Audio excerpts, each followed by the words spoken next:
So Senator Ernst and I were part of a bipartisan delegation of 7 senators who went to the NATO meeting in Madrid. We did that to advocate for 2 things. One is the expansion of NATO and the addition of Sweden and Finland, and 2 is whatever it takes for Ukraine to win. The expansion of NATO is the most successful alliance in history, 73 years old. 2 countries that will make a big difference in NATO have managed for 73 years not to join NATO, but Putin did what was necessary to get them to join NATO. It makes a big difference in the Baltic. It'll make a big difference in the Arctic. We talked about the Arctic more in the last 5 years than we have in the previous 25 years. The Arctic would now be NATO-controlled countries with the exception of Russia.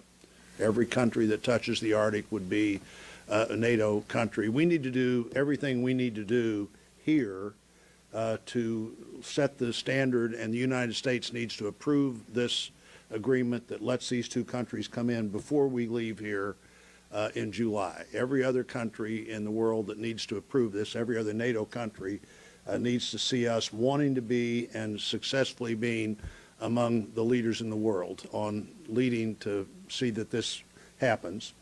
There were people from Japan there, obviously not part of the North Atlantic Treaty Organization, people from Australia that we had a chance to meet with, people to talk about the importance of alliances.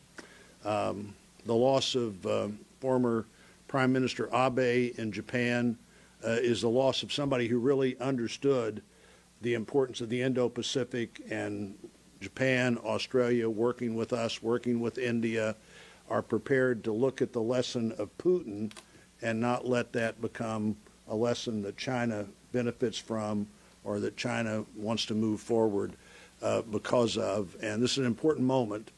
It's an important moment for the United States to lead, and certainly I'm urging and we're urging the majority leader to get this on the floor. It will get 90+ votes, I'd predict, and that's an important signal to send not just to our NATO allies, but to the rest of the world.